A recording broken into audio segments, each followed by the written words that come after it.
Nana Kwame Bediako, also known as Cheddar or Freedom Jacob Caesar, is a prominent Ghanaian businessman, real estate mogul, and philanthropist. He is best known for his luxury real estate development in Accra, Ghana, and his efforts to promote African excellence and economic independence. His vision of transforming Ghana's skyline and empowering African youth has made him a notable figure both in Ghana and internationally. There are no better words for me to use than to say, I am sorry. I'm sorry for all our losses, Africa. I'm sorry that our currencies have lost the value. I'm sorry that our economies is collapsing. I'm sorry that our education system has failed us. I'm sorry that our children are jobless, yet they're becoming hopeless. My country, Ghana, I'm sorry for the poor governance. I'm sorry for the pollution of our water bodies, for shredding our ancestral wealth.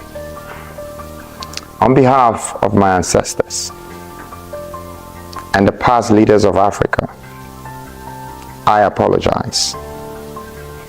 Truly, what you left could not be harnessed to our best potential. To the youth and the descendants of our struggling race, I am deeply sorry and I apologize. The decisions made by our leaders, both past and present, have contributed to the catastrophe we now face. If only I could turn the clock around, I would. I would start from the beginning. But since time has carried us into the speed of light, where going back is impossible, we either move forward together or stand separated. That's why I stand before you today to apologize for the people of Ghana, the people of Africa, and the diaspora. We must gather our strength and rise again. If time is all I have, then I surrender my life for time to be used valuably. For many years we have failed. We have fed and built the world. Our uranium has empowered Europe's sustainable energy and forged global superpowers. Our minerals, such as cobalt, are in the mobile phones, laptops, and computers that drive the modern world. Yet Africans, with degrees in hand, we find ourselves blocked by borders, their potential stunted by systemic barriers. How is that we have the resources to export to continue to import products we could make ourselves? Our gold holds together the major currencies of this world. Our diamonds are symbols of love exchanged across continents. We must remain shackled by the colonial barricades impeding our growth, shall we? No. We have struggled to rebuild our society since we were separated. But when I look at my skin, I believe that whatever brought us together is far stronger than what is pulling us apart. We may be nationalized by different dialects, names, and countries, but we're united by the same principles that governs our way of living. The time has come. The time is now that we took responsibility for the mess we find ourselves in. We must also replicate the success stories of Asia, Middle East, and the West. Nations that have risen from poverty to become global economic powers. We must replicate that. We must break free from the cycle of dependency and exploitation. We must industrialize, refine our resources, and create wealth that stays on our continent. We must remove the colonial barricades that have hindered our growth and reclaim the control of our destiny. The time has come for us to not just sign contracts, but to create them for others to sign. Not just to sell what belongs to us, but to refine it so we can distribute it to those who need. We must not plead to receive what is ours. We must not reclaim it for nothing, but we must reclaim and elevate it to a rightful use. Our minerals should support the development of this world. Flowing from us to the global community, we must refrain from begging and instead focus on giving, offering what is fair and working to develop humanity beyond our expectations. We should strive to leave this world better than we found it, respecting nature and adding value in the process. Let us ensure domestic tranquility, a common defense, a general welfare, a strong continental agenda. This will form the foundation upon which our future will be built. From today onward, let our markets, our industrial vision, our production, and our manufactured goods meet global standards. Let us self-industrialize our mineral and human resources, transforming them into national and continental wealth to create immediate economic balance and foster a prosperous middle class. The privileges and immunities of our citizens should never be compromised. Let's begin to retrace our steps to regain our power, which led us to peace, freedom, and justice. This moment, I ask the universe to ignite its forces to grant us freedom, prosperity, long-lasting justice, protection, and understanding. This is not a journey for us to walk, but it is a journey for us to build. A new world for those who are yet to be born, and the young ones who are yet to live the life the way it is to be lived. This is a preparation for our descendants, not to go through the pain. That's why I chose a place like England during Black History Month to share these words of wisdom and empathy, not only with Ghanaians, but with the origin I share and the race I belong to, Africa and Black people worldwide.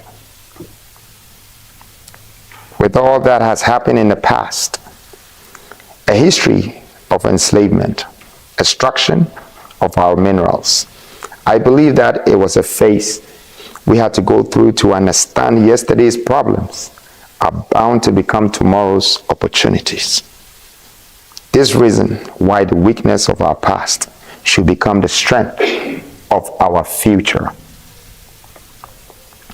If we cannot develop our countries, then how can we develop our people? This part of the speech has gone from being apologetic and feeling sorry to a petition. This is my petition to the world. This is a petition. It's a call for the world to acknowledge what we Africans have contributed. Many countries have benefited from the resources of our nations and should have contributed to our development. Templates should have been shared. The respect for us as human beings is inadequate. The recognition of our dignity is undermined.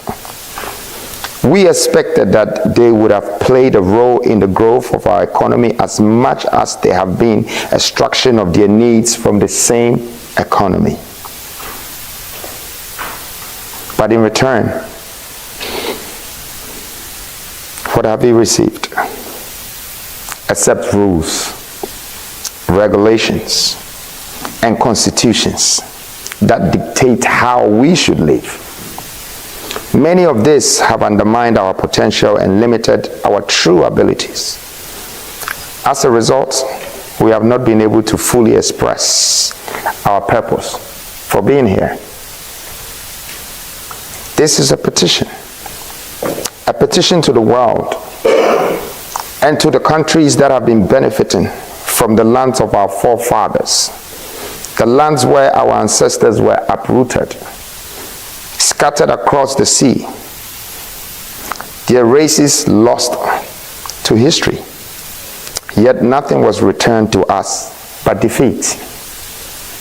My petition is that despite the global climate crisis and countless other issues we face today, this world was meant for all of us to manage and make it a better place.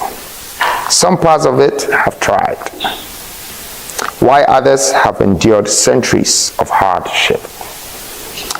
Now the time has come for balance, an equal and fair way of living,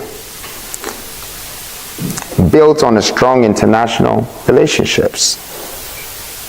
My petition calls for an end to foreign influence in our political narrative, but also requires an international commercial relationship. Just like any other global economy, the likes of Asia and the West, we expect the same with Africa. Why become importers when we can become exporters? Why do we import finished products that we once owned as raw materials? Why do we only have to sign contracts before we can make a living? Why are we not giving opportunities to people so they can also be signed? Why are we not signing the world, but the world is signing us? Instead of asking why,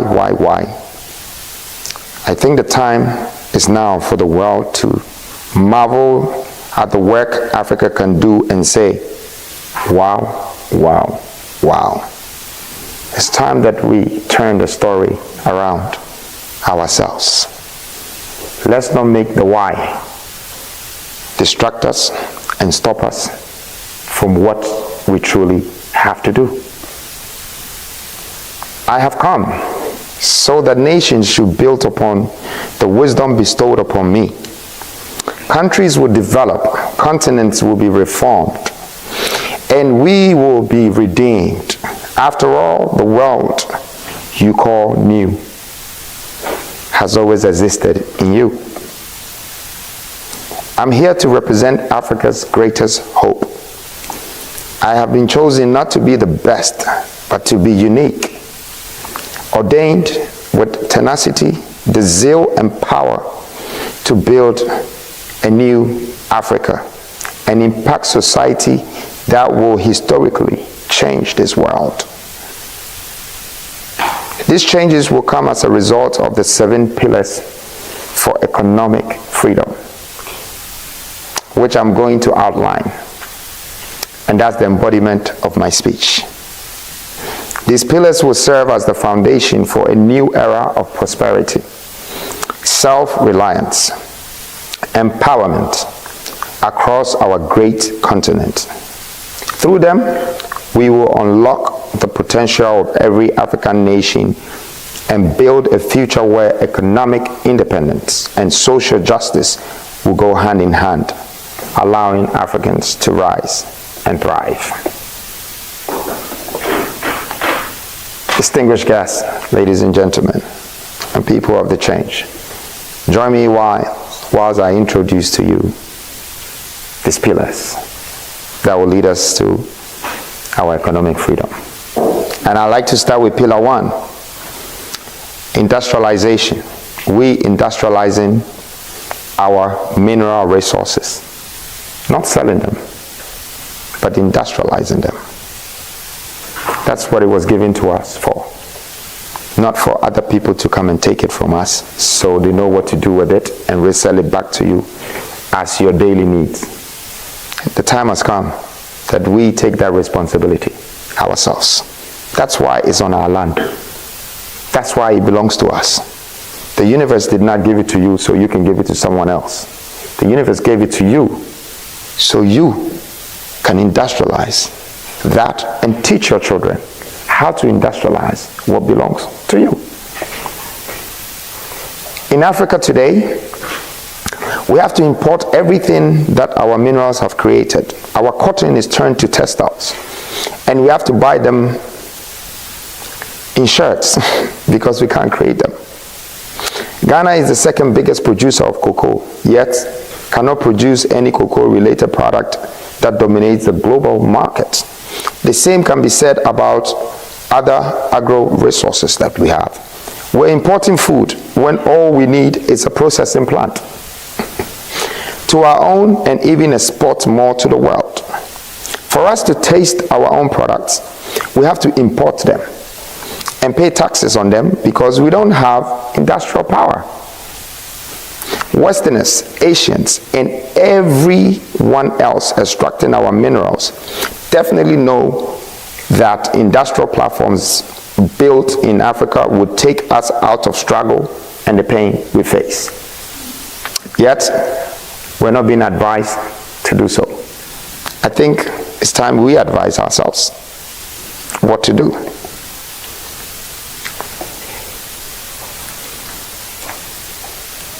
Asians and everyone else is still traveling onto the space to look and search for these opportunities and treasure. I have come to introduce industrialization in Africa, to industrialize all our mineral resources by building manufacturing plants. As the likes of Asia, Middle East, Europe, and America, there is no crime in replicating a blueprint that has sustained life and created a middle income life for other countries. We Africans must not be shy of a vision which has been done before, but will transform our lives around. There is nothing under this sun that hasn't repeated itself. Industrialization will give us the power to become exporters instead of importers. This will rebuild the balance of the economy and sustainably create an efficient lifestyle of living and a middle-class life and bring an economic balance in terms of living and success. Pillar 2, water, transportation, and the railway connectivity. Africa is a continent of immense potential, yet we remain fragmented by lack of infrastructure that binds us together. This is the time to transform our landscape, to build the networks of connectivity that would empower our people and elevate our economies. With modern rail networks crisscrossing our nations, we will connect our rich resources to the markets where they are needed. But we cannot stop at railways alone. We must also harness the vast waterways that surround the crisscross continent. Our rivers and lakes hold the key to affordable, efficient transportation. We must dredge our water bodies and invest in water transportation systems that will enable the movement of goods, connecting inland regions to coastal ports in support of industrialization. This is the logistical way to supply mineral resources and goods within Africa and to the world. Furthermore, Having high-speed railway that connects the regions of Africa will enable faster distribution of manufactured goods and eradicate the borders by roads that have been created in our colonial memories. We are creating new logistics to change our power in transporting, distribution, and interlinking.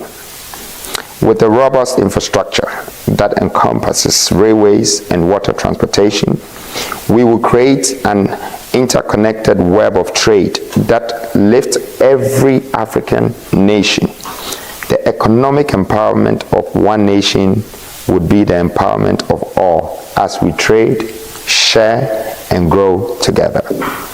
The future of Africa is interconnected, and together we will pave the way for prosperous tomorrow. The time for action is now. Let us unite in this bold vision of water, transportation, railway connectivity, and watch as Africa rises to its true potential. Pillar 3, and probably this is one of my favorite pillars: currency. The human resource is by far the strongest currency. In case you're not aware of that, I would like to grammatically express myself for you to understand that you are the value. There's no value in any paper currency without you. You make it go around. So when your currency is going down, it means you're losing value in your own people. Your society is going down. When your currency is going up, it means the world has value for your people and for your country. And this is one thing that Africa lacks the most. Our currencies are probably more, as many as our dialects or the languages that we speak. And it takes a few to understand that value. Pillar 3 is aiming and purposefully going ahead to build one currency for the continent.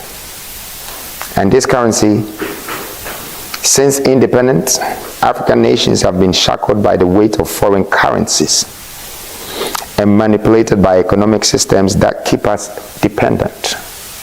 How can we stand tall when the very foundation of our wealth lies in the hands of others? Our economies are forced to bend and break under the pressure of external influences, and our people are left vulnerable to rise and fall of currencies we do not control. The future we build will have one single African currency, backed by the immense wealth of gold beneath our feet. This currency will empower our people to take control of their own economic futures. Imagine an Africa where a farmer in Nigeria and a trader in Kenya and a manufacturer in South Africa all operate under one currency, flowing freely across the continent and creating prosperity and stability for all, just backed by the same gold we sell every day to the foreign world. No more crippling inflation. No more crashing debt driven by foreign exchange rates. A single African currency will unite us in economic purpose, shield us from exploitation, and give us the power to dictate our financial destiny. If you allow me, I'd like to take you to Pillar 4. But please, do not forget that the currency is you. Until you decide to strengthen your currency, you will not have value for it. The human resource is by far the most strongest, most powerful resource on this planet Earth. And everything will rotate around us. Pillar 4. This is a decision that I had to take the decision in front of advisory board who probably did not see the value or the future of doing such thing, because people thought that citizenship in Africa was of no value except it came from the Western or other parts of the world. Well, I saw it differently. I thought that if there is a land in Africa that everyone in this world is running to search for treasure, that should be the biggest citizenship in the world. You see, what do you see as problem? I see it as opportunity. If only you give me the chance to be a part of the people that are leading the people, then I'll definitely turn your problems into opportunity. Africa must be a dreamland. It should cost people to want to be a part of us. And every African should have pride to be an African as a citizen. And on this note, I am launching the continental citizenship in the Parliament of England. This part of the speech is a launch. That we're launching our continental citizenship, which is the first option for me to raise $50 billion for my country. If you go through the 12 pillars to our economic freedom as Ghana's governance. We're not divided by culture, nor by history, but by borders drawn without our consent. These borders, designed to keep us weak and separate, have denied us our true identity as Africans. It is time to tear down these barriers and declare a new era of unity and belonging. A continental citizenship under the banner of United States of Africa. No longer shall an African be a stranger in their own continent. Whether you're from the highlands of Ethiopia or the shores of Senegal, from the heart of Congo or the deserts of Namibia, you are African first and foremost. But we only have borders, and we only drive cars through the borders. And every time we try to cross another border, somebody's charging us just to cross the border. So how are we ever going to be united? And how come that we belong to a continent, and every time we're going through a country, even if we had something to trade with that country, we're not allowed? Yet, you can import other things from outside. But anything from inside is not valued and is not allowed. That border we're removing. The aim is to make Africa become a borderless continent. Through investment, through commitment, and through unification. There were past leaders who thought they could unite Africa through politics. Some tried through religion. They tried with education. It doesn't work. The value that you and I have today is truly what we can exchange. What we can trade amongst ourselves bring the commitment. And that's why once we have a single currency, we have already taken 3 steps ahead to be unified.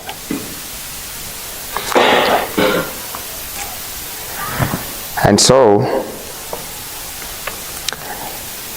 this citizenship will give us the power to trade our minerals and manufactured goods amongst ourselves. This investment will also bring commitment and help us to control our destiny, our currency, our minerals, and our human resources. This is a formula to unite the states of Africa through the exchange of skills and talents. Africa will become a borderless continent where railways, water transportation, and many other ways of transporting goods will enable us to trade amongst ourselves. To achieve our full potential, this will make an African citizen become powerful and valuable and merge with our ancestral descendants of diaspora by also making them have a dual citizenship. I intend to open these borders. I will open these gates. I want you to know that being Black American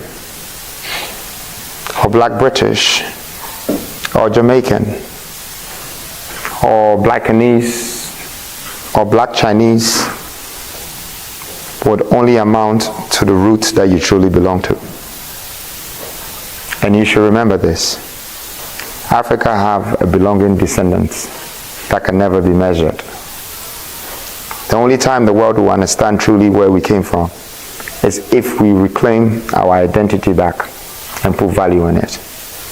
And so, this very moment, I feel very empowered, launching a program and a purpose through a speech on the grounds of the past colonial masters who are also partly responsible for the reasons why we're separated and we have a confused identity. We're gaining it back. And I'm urging all of you to support this because now the doors are open for diasporans to find their way back home. And whatever skills that they have acquired on the lands of other countries, it means that they need to contribute that skills to the development of this new Africa. Pillar 5. Pillar 5 is technology hub. The fastest industry in this world today is technology. And it's also become the most powerful industry. It's technology. We can't get married without having technology to amplify us to the world. We can't have things without having technology amplifying us. Technology is very important. Every mobile phone, laptop, and gadget we see has Africa in it. Without cobalt from Africa, these gadgets would not exist. It is this contribution of Africa to the world that the world has become the consumers of the aftermath of our minerals. It is the reason why the world stands as it is today, cobalt. Because of the gadgets that we require. Africans have been responsible for this, yet we don't even have we haven't even manufactured phones or laptops within the African countries. It is time for Africa to take its place as the global technology hub, not just the supplier of raw material, but creator, the innovator, the leaders of the fourth industrial revolution. Why should we ship our cobalt and our wealth overseas, only to buy back the finished product 10 times the price? Why should we remain consumers when we hold the key to the entire technological ecosystem in our hands? We have the resources, the talent, and the vision to rebuild our own tech empires, to design, manufacture, and distribute our smartphones, computers, and cutting-edge technologies.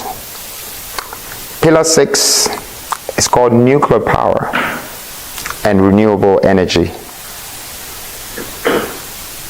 It's one thing I take huge interest in, nuclear power. We have uranium, but we never thought what we were going to use the uranium for. So we've been selling the raw materials. But Africa is a continent rich in resources that can transform our energy landscape, yet we continue to import electricity, shackled by outdated systems and foreign control.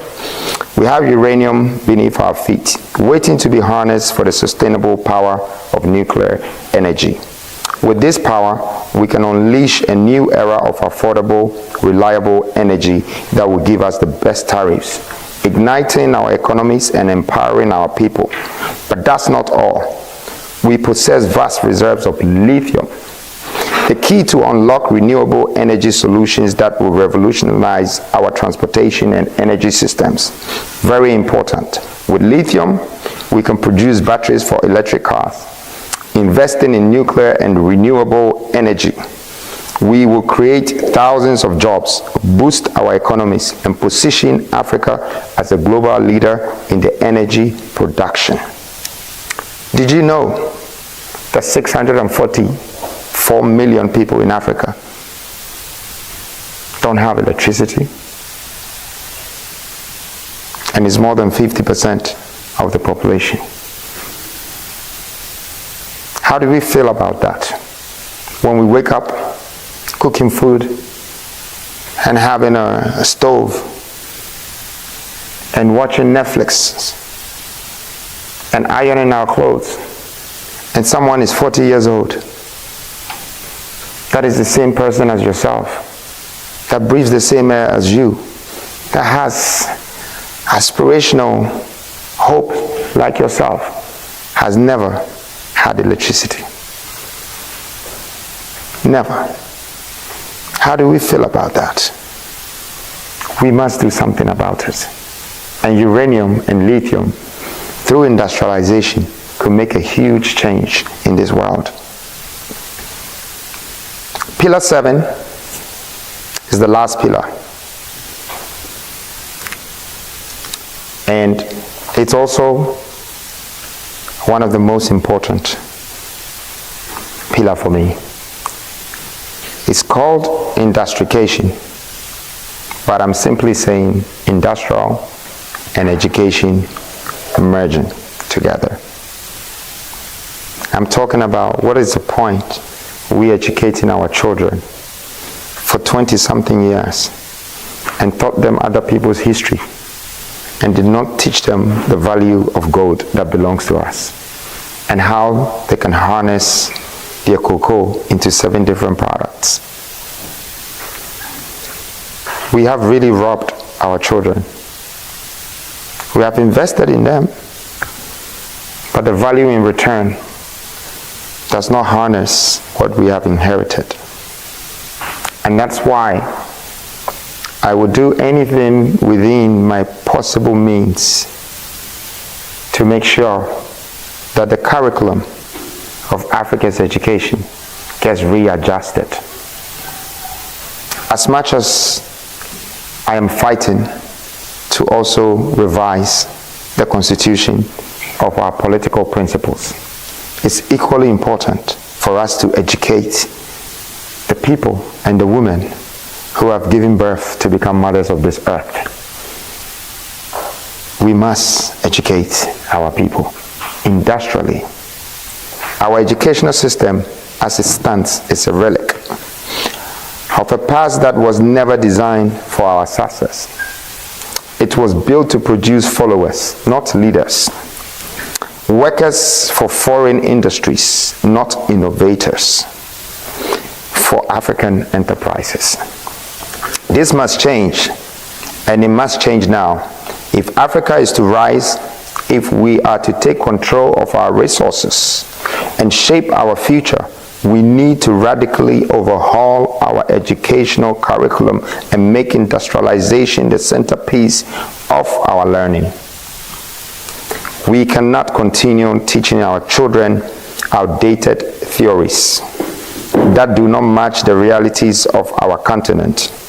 We must arm them with the skills, knowledge, and mindset required to drive Africa's industrial revolution. Through the marriage of education and industrialization, we will create a self-sustaining loop of growth and empowerment. Our industries will demand skilled workers, and other education system will deliver them. In return, These industries would invest in our educational institutions, ensuring that we stay on the cutting edge of global trends and technology.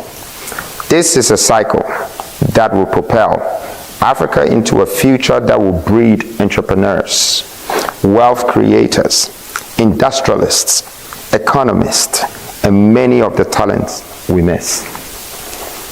In these 7 pillars lies the blueprint of Africa's transformation. This is not a distant dream by an urgent call to action. Africa's time is now. Let us rise, empowered and united, to shape a future where we control our destiny, our own industries, and lead our own world. I hope that my message preserves your dignity and your reputation. May the powers that govern the destinies of this universe grant us freedom, prosperity, long-lasting justice, and protection. May the desires of our hearts be fulfilled, the deeds of our minds be realized, and the will of our souls be established. For all the pain, struggle, and hardship we have endured, may the universe now bless the work of our hands here on earth.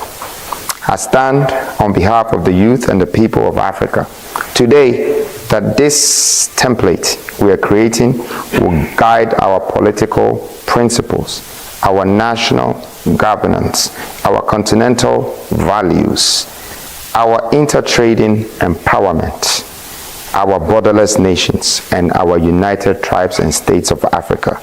It is a new beginning, a new dawn, a new phase for we, the Africans, to build ourselves again, to reclaim and redeem our lost heritage values. We let the history tell the rest. Thank you.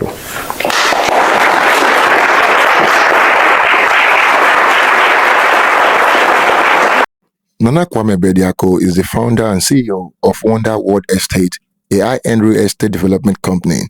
His company is responsible for building some of the most luxurious residential and commercial properties in Accra, including the famous Koala's residence and number 1 Oxford Street. These properties have contributed to changing Accra skyline and have attracted international attention to Ghana's real estate market. As the chairman of the Koala's Group, Bediako led a conglomerate that spanned multiple industries, including real estate, construction, and hospitality. The group is involved in several flagship projects across Ghana, with a focus on luxury living and innovation in design. Nana Kwame Bediako is deeply committed to empowering the youth of Africa. He often speaks about the importance of entrepreneurship and self-reliance for African youth and regularly supports initiatives aimed at developing their skills. Through his mentorship and business platforms, he inspires young Africans to dream big and invest in their continent's future. Through his Freedom Jacob Caesar Foundation, Bediako supports various charitable causes, including education, healthcare, and poverty alleviation. His philanthropy extends beyond Ghana, and he is known for his Pan-African outlook, aiming to lift the entire continent. Bediako is a passionate advocate of Pan-Africanism and often speaks about African empowerment and the need for Africa to take control of their own resources and destiny. He believes in creating an economy and cultural resonance in Africa that rivals global power. Bediako is known for his lavish lifestyle, often showcasing a luxury-driven persona through social media, which has earned him the nickname Ghana's Cheddar. His bold fashion sense, love for luxury cars, and real estate empire reflect his success and desire to inspire Africans to break barriers and reach for excellence. Despite his flamboyant lifestyle, he remains focused on various business ventures and social causes that reflect his commitment to the African continent. Nana Kwame Bediako is more than just a businessman. He represents a new wave of African entrepreneurs who are combining wealth creation with social impact. His real estate development, philanthropic efforts, and Pan-African vision make him a key figure in the ongoing transformation of Africa's business and economic landscape. Through his project and advocacy, he aims to build not only luxury properties, but also a legacy of African empowerment and self-sufficiency. Thank you for watching, guys. Do not forget to like and share your thoughts in the comment box below. Until next time, cheers and have a good one.